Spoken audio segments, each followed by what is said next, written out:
ஏசாயா அதிகாரம் 16. தேசாதிபதிக்கு செலுத்தும் ஆட்டுக்குட்டிகளை நீங்கள் சேலா பட்டணம் துவக்கி வனாந்தரம் மட்டும் சேர்த்து சீயோன் குமாரத்தியின் மலைக்கு அனுப்புங்கள்.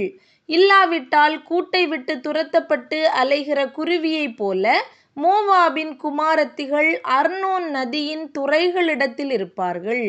நீ ஆலோசனை பண்ணி நியாயஞ்செய்து மத்தியானத்திலே உன் நிழலை இரவைப் போலாக்கி துரத்தப்பட்டவர்களை மறைத்துக்கொள். ஓடி வருகிறவர்களை காட்டிக்கொடாதிரு. மோவாபே, துரத்திவிடப்பட்ட என் ஜனங்கள் உன்னிடத்தில் தங்கட்டும். சங்கரிக்கிறவனுக்கு தப்ப அவர்களுக்கு அடைக்கலமாயிரு. ஒடுக்குகிறவன் இல்லாதே போவான். சங்கரிப்பு ஒழிந்து போம். மிதிக்கிறவர்கள் தேசத்தில் இராதபடிக்கு அழிந்து போவார்கள். கிருபையினாலே சிங்காசனம் ஸ்தாபிக்கப்படும். நியாயம் விசாரித்து துரிதமாய் நீதி செய்கிற ஒருவர் அதின்மேல் தாவீதின் கூடாரத்திலே நியாயாதிபதியாய் உண்மையோடே வீற்றிருப்பார்.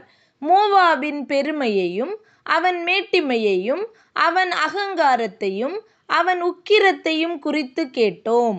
அவன் மெத்த பெருமைக்காரன், ஆனாலும் அவன் வீம்பு செல்லாது. ஆகையால் மோவாபியர் ஒருவருக்காக ஒருவர் அலறுவார்கள்.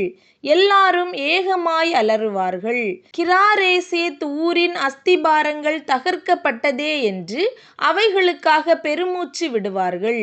எஸ்போன் ஊர் வயல்கள் வாடிப்போயின. சிப்மா ஊர் திராட்சை செடியின் நல்ல கொடிகளை ஜாதிகளின் அதிபதிகள் நறுக்கி போட்டார்கள். அவைகள் யாசேர் மட்டும் சென்று வனாந்தரத்தில் படர்ந்திருந்தது. அவைகளின் கொடிகள் நீண்டு கடலுக்கப்பாலே எட்டியிருந்தது. ஆகையால் யாசேருக்காக அழுதது போல சிப்மா ஊர் திராட்சை செடிக்காகவும் மிகவும் அழுவேன். எஸ்போனே, எலேயாலேயே, உனக்கு என் கண்ணீரை பாய்ச்சுவேன்.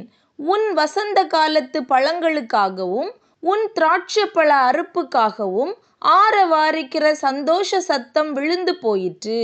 பயிர் வெளியிலிருந்து சந்தோஷமும் களிப்பும் அற்று போயின. திராட்சை தோட்டங்களில் பாடலும் இல்லை, ஆர்ப்பரிப்பும் இல்லை. ஆலையில் இரசத்தை மிதிக்கிறவனும் இல்லை. சந்தோஷ ஆரவாரத்தை ஓய பண்ணினேன்.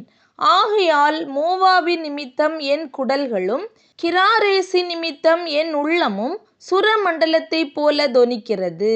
மோவாப் மேடைகளின் மேல் சலித்து போனான் என்று காணப்படும்போது பிரார்த்தனை செய்ய தன் பரிசுத்த ஸ்தானத்திலே பிரவேசிப்பான். ஆனாலும் அனுகூலப்படமாட்டான்.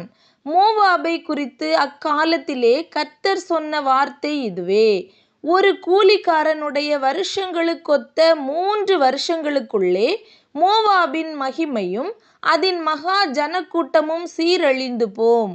அதில் மீதியாயிருப்பது மிகவும் சிறிதும் அற்பமுமாயிருக்கும் என்று கர்த்தர் இப்பொழுது சொல்லுகிறார்.